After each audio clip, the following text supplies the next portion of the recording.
So obviously the Houston Texans are getting a lot of heat, some of it from me for just a terrible trade. I mean, I'm still not going to defend it.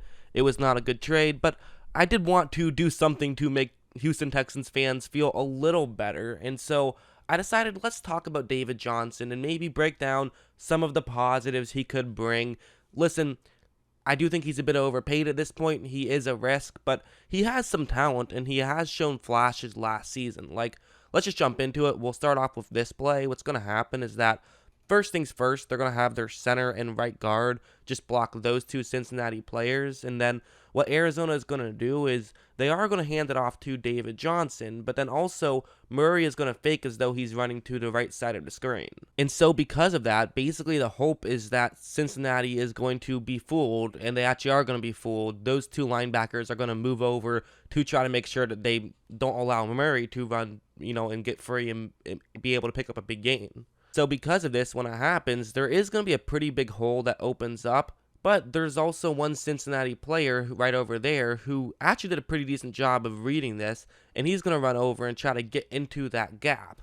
Now, what could happen is that David Johnson could just try to run straight through the hole, but at the same time, if he does that, then the Cincinnati player could easily just lower the shoulder, make a quick tackle, and you could gain basically no yards. So instead, what Johnson is going to do is he's going to run like that, where he basically fakes as though he's going to just run straight into that Cincinnati player, but then he's going to cut over. It's going to be a quick little move, but he's able to pull it off pretty well. I mean, he doesn't completely avoid the tackle, but he ends up being able to fall forward and gains a solid 6-yard gain when that could have easily been a rush for no yards. So, little things like that, that's kind of what he was doing all the time back when he was having his elite season, back in his heyday. In 2016, he had over 2,000 combined yards in terms of rushing and receiving. His yards per attempt or yards per carry was never crazy. He did have 4.6 in 2015. It went down to 4.2 in 2016 and has yet to get back up there. But he also was the kind of guy who, in 2016, he had 293 snaps. So 4.2 yards per carry on that amount of snaps is very impressive. One of the things that also can make him so effective is just his ability to run quickly. That's obviously what matters in a running back. If you can run fast, that's a pretty important thing. And him being able to outrun guys could really come into effect.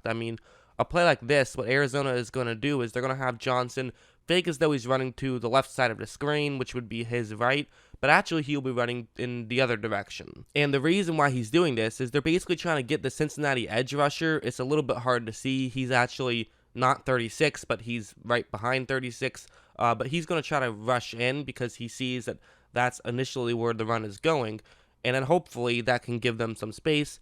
And as you see, it works out pretty decently well. They are able to fool a Cincinnati player. He's not in perfect position to try to make a tackle, but at the same time, he still totally could.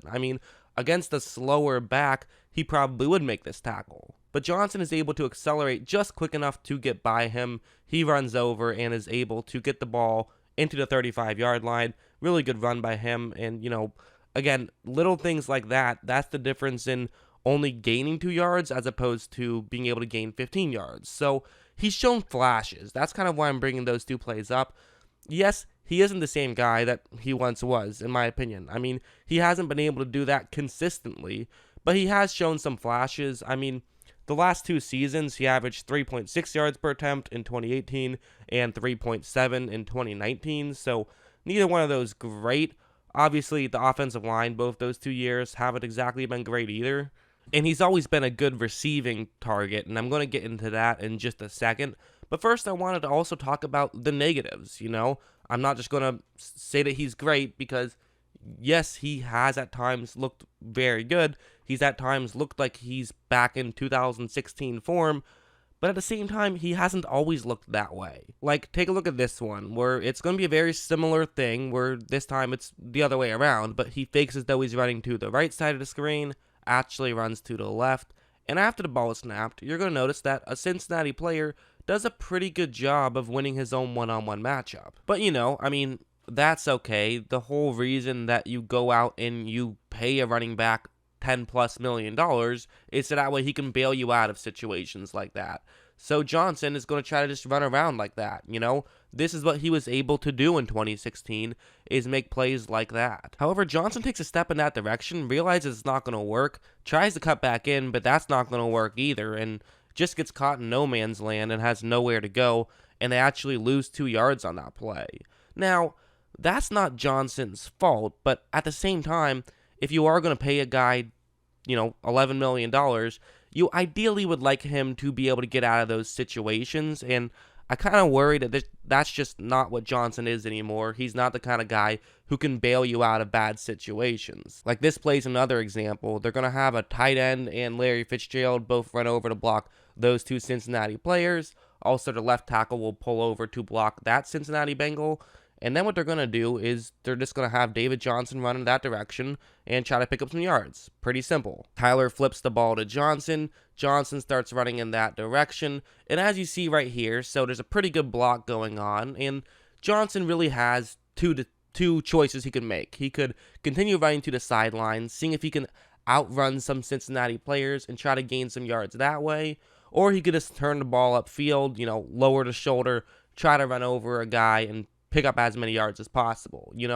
Adrian Peterson, he's the kind of guy where he would just run straight at people, try to run them over, but Johnson's more of a speed guy, so you would expect him to run around, or maybe even try one of his patented jump cuts. I mean, him in 2016, his jump cuts were maybe the best out of any player ever. I know that sounds like an exaggeration, but I think people forget how good his jump cuts were at that point in his career. However, he's going to do something very weird here where he kind of just runs straight in and just, doesn't really lower the shoulder, doesn't look for any contact, but also doesn't run towards a sideline. It was a weird middle ground, and he kind of chose the worst of both worlds. I don't know why you don't just try to run past guys and go towards the sideline.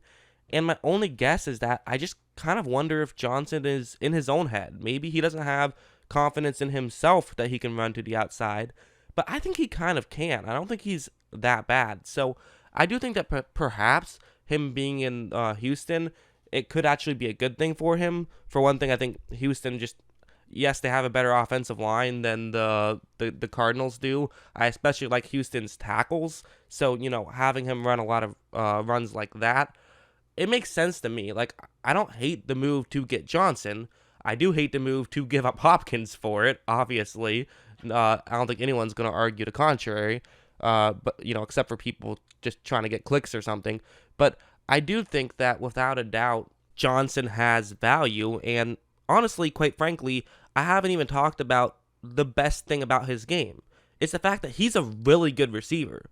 And I don't mean he's a really good receiving halfback. He's a really good receiver. This guy could play wide receiver. Part of me wonders if that's part of the reason why Bill O'Brien decided to make this move, was him thinking that with David Johnson, he could help out in the receiving game enough that it's actually not as big of a loss to lose Hopkins, which I kind of get some logic there. Again, they didn't get enough draft capital back to make the trade actually make sense. It kind of feels like they sold high on Hopkins and bought low on Johnson, which makes some sense, but they still sold high and got a low price for it, and they bought low but paid a high price for it. So it didn't really work out the way that they intended. But anyways, I've already talked about that. Let's show a play of him being a great receiver. Here what's going to happen is that you see Johnson gets moved out wide, so now Arizona is going 5 wide here. It's going to be a cover 1 hole concept, and Johnson is running that route right there, going to try to get up. This is a good route against this type of coverage. After the ball is snapped, he's not necessarily completely open, so, a lot of guys would not throw it to their halfback in this situation. Usually when you send your halfback out wide, it's honestly more so just to get somebody out of the way. Maybe they just run a setup route. Perhaps they can get wide open and then you throw it there. But with David Johnson, you trust him the way you just trust a receiver in general. Watch how he finishes this route so well and makes a very good catch towards the sideline to get that completion. And that's what Johnson also brings to the table. That's probably his number one selling point. That's why he still does have value, I think. And honestly, it's why you could argue that he is worth his contract. I would still say he's a bit overpaid, but he has the potential to actually be on a good contract if he could finally find a way to, get the running game back on point. I mean, just looking at the yardage-wise receiving, and this guy, every season he's been healthy has had at least 370 receiving yards, but that's keeping last year in mind where he only had 370. In 2018, he had 446, but again, that was just with the Josh Rosen mess. That was 2018. 2017, he was hurt, and then 2016, he had nearly 900. So, again, we're going back a long ways, but at the same time, it's only really been one disappointing year for Johnson if you think about it. I mean, 2017, he was hurt. 2018, you can't blame anybody for having a bad year with the mess that was going on in Arizona in 2018. And in 2019, he had 345 yards, but that was just because I feel like he didn't really get a lot of opportunities. He still averaged 3.7 yards per carry, which isn't atrocious. But I do think there is some logic in trying to get David Johnson here. I think he adds value, and I do think he could fit well with that Houston team. And, he just turned 28, so he's a guy who, he's not that old necessarily. However, I mean, it's still an atrocious trade. They should have gotten more value back. It was just, they did not, honestly, I felt like they should have been able to get 2 first-rounders, at least, for Hopkins, along with David Johnson. So, definitely a bad trade, but we already know that. I do think that the David Johnson addition will help. So, I figured, let's talk about that aspect. Make Texans fans take a couple steps back from the cliff. But yeah, I hope you guys enjoyed this video. And of course, as always, thanks for watching.